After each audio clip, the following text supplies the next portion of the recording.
Un premier week-end de juin en faveur des orphelins et pupilles de sapeurs-pompiers, mais un week-end placé surtout sous l'ambiance festive d'une colonie de vacances dont l'animateur principal joue le paradoxe. Ça y est, tu vas taper... Ouais, je pense que je peux jouer -3. Ouais, facile, hein. -2 peut-être. Ou 10. Ou 22, hein. Ouais. 28. Ouais, c'est ça, c'est déconner sur un sujet qui est un peu sérieux, un peu douloureux. Mais voilà, ça n'empêche pas en fait. Ça n'empêche pas. On peut très bien parler de choses dures, sérieuses, mais on peut le faire avec le sourire, tant qu'on n'oublie jamais. Voilà. À ses côtés, ce sont 120 joueurs plus ou moins expérimentés et une grande brochette de personnalités venues tenter leur chance sur les 18 trous du golf municipal. Médaillés olympiques, footballeurs, sportifs alpins ou nautiques, ils ont naturellement répondu à l'invitation de l'Association nationale de golf sapeurs-pompiers et de Roger Benamou, manager d'athlètes professionnels et patron du Salon du Golf de Paris. Pour moi, c'est un événement déjà pour les enfants. C'est toujours un événement. Maintenant, on a la chance d'avoir parmi nous quelques personnalités, quelques VIP, quelques anciens sportifs, des sportifs actuels que je représente plus ou moins, qui m'ont fait confiance quand je leur ai demandé de me suivre sur l'Open des pupilles des sapeurs-pompiers. Ce qui les a marqués, c'est surtout le mot pupille et sapeurs-pompiers par la suite, parce que c'est vrai que sans les sapeurs-pompiers, il nous manquerait certaines choses en France, on va le dire. C'est un bel événement pour une bonne cause, donc je trouve ça sympa d'être présente et de faire ça pour cette association. Et puis en même temps, c'est un très bel événement, un peu de golf, du beau monde, sympa, une belle ambiance, donc ça fait toujours plaisir. Ah, tous les jours, il y a à peu près 3 demandes chaque jour. J'essaye à chaque fois de répondre quand je peux. Si j'ai la possibilité, je le fais et sans vraiment me poser de questions. Peut-être mon côté généreux qui ne ressort pas ailleurs, mais pour ce genre de cause, je le fais toujours.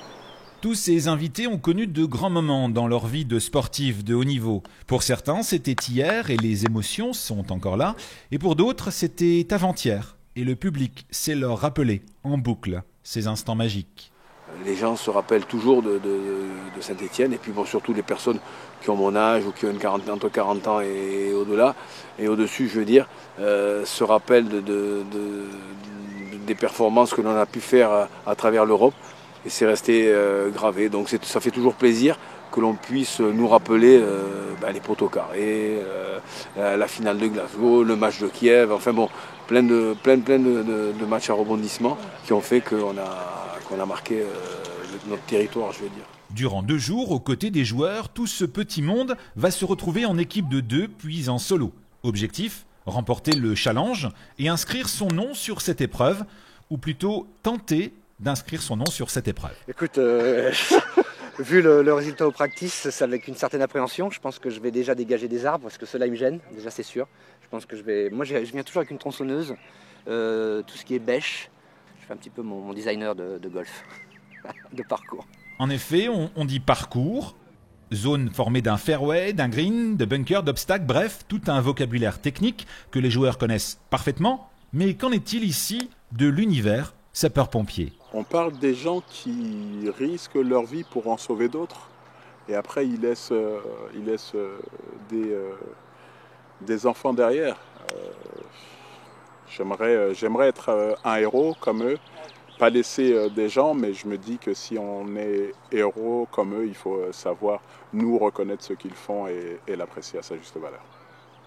Donc juste, je précise juste, trou numéro 11, vous avez le concours d'approche, qui est en même temps le concours du trou en 1, d'accord ? Vous aurez la possibilité, une fois que vous jouez votre balle, le sponsor qui est là aujourd'hui, grâce à AAA aussi, vous offre la possibilité d'acheter 2 balles supplémentaires pour le trou en 1. Ces 2 balles, l'intégralité de l'argent de ces 2 balles va être reversée à l'œuvre des pupilles, aux enfants. Donc vous aurez 2 balles supplémentaires pour le trou en 1. Allez, arrête-toi. Allez, stop, chérie, stop. Là, ça tient de la magie, là. Je crois que là, c'est... Je sais pas, je suis béni des dieux. Je crois qu'ils sont avec moi, là. Bon, c'est le seul coup qui est potable, hein, donc tu me suis... T'arrêtes maintenant. En fait, tu peux t'arrêter là, je crois. Le reportage est fini, on va s'arrêter là. Hein. très bon putt, bonne mise en jeu, on arrête. Merci. Au revoir, j'ai un train. Du côté de l'organisation, le défi est relevé. Grâce à tous ces invités et de très nombreux sponsors, ce projet caritatif ambitieux a permis de recevoir près de 15 000 € pour couvrir l'ensemble des dépenses et permettre de remettre un chèque de 3 000 € à l'œuvre des pupilles. Le fait d'adhérer à la cause de l'ODP, c'est une cause qui est porteur. Ce qui est très important, c'est de choisir les bons VIP. C'est le cas aujourd'hui. Ce sont des VIP qui sont accessibles, qui aiment bien les gens, qui sont souriants, qui vont aller les voir. Et ça, c'est important parce que les joueurs qui viennent, parce qu'ils savent qu'ils ont des VIP, ils sont heureux de partager des moments avec eux. Et c'est ça qui est important. C'est pas d'avoir des VIP, c'est d'avoir les bons. Et là, j'ai que des bons. J'en ai 12 parfaits. 12 ou plutôt 19, car aux côtés du sport se greffe la culture, le théâtre. Vive les pompiers! Mais surtout et encore, la bonne humeur et la rigolade, avec notamment José de Scène de Ménage et son partenaire Fabien. 2 troupes de comédiens venus dédicacer quelques photos et autres feuilles de papier avant de rejoindre la grande salle de la mairie d'Épinal. Restons groupés un peu, on arrive à 5. Attends, on a un timing là, c'est pas... Ça, parce que c'est des rencontres aussi. Hein. J'ai eu la chance un jour de rencontrer un prof de français, je me faisais chier à l'école, j'étais assez cancre. Et un jour il y a un prof, ça c'est des déclics, j'ai eu la chance peut-être. Hein. Mais j'ai un prof qui m'a éveillé à la culture, à la littérature. Et puis de là est venu mon goût pour le théâtre, et après j'ai fait du théâtre, voilà, c'est des parcours de vie.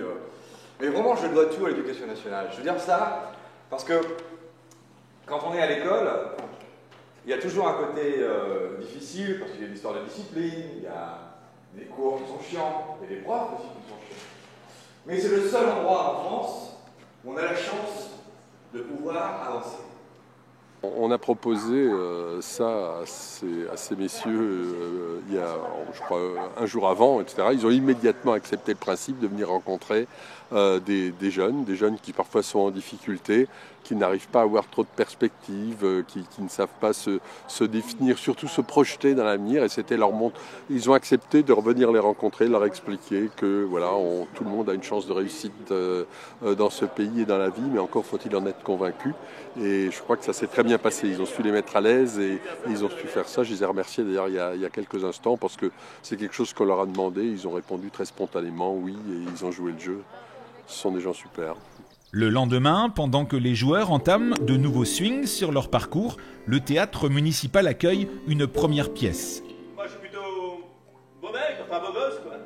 Le gars de 30 ans, sportif, le mec sympa quoi. C'est vrai que vous avez l'air très sympa. Et vous allez dans les restaurants à la mode. Bien sûr, à tous les repas. Bah, quand on a la chance d'avoir ma gueule, et puis mon style aussi, on a envie de montrer ça aux autres, non? C'est logique. On a envie de sortir. Normal.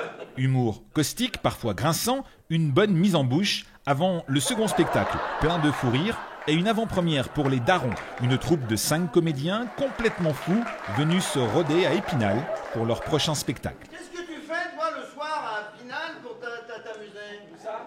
À Épinal.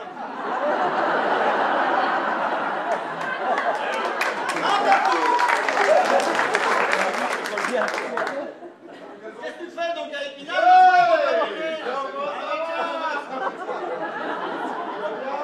La page.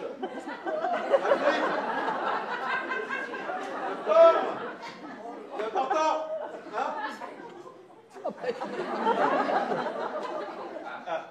Yes!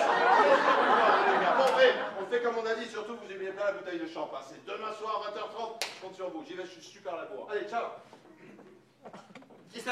Je sais pas. Les Darons ont joué à guichet fermé et ont permis de reverser là encore les profits de la recette pour l'ODP.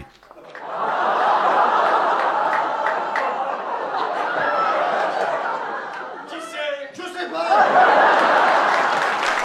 2 jours de fête qui se sont terminés comme ils ont commencé, un week-end où l'ambiance bon enfant ne s'est jamais arrêtée, même lorsque tout le monde, usé par de longues journées au soleil, n'attend plus qu'Arnaud Gidouin pour connaître le classement final.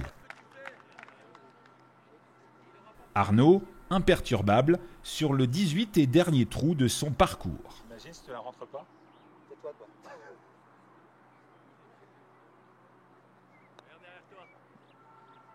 Ouais! L'édition 2015 se termine sous une flopée de lots. Le rendez-vous est déjà assuré pour l'an prochain avec, là encore, de très belles surprises. Mais chut, c'est encore un secret bien gardé.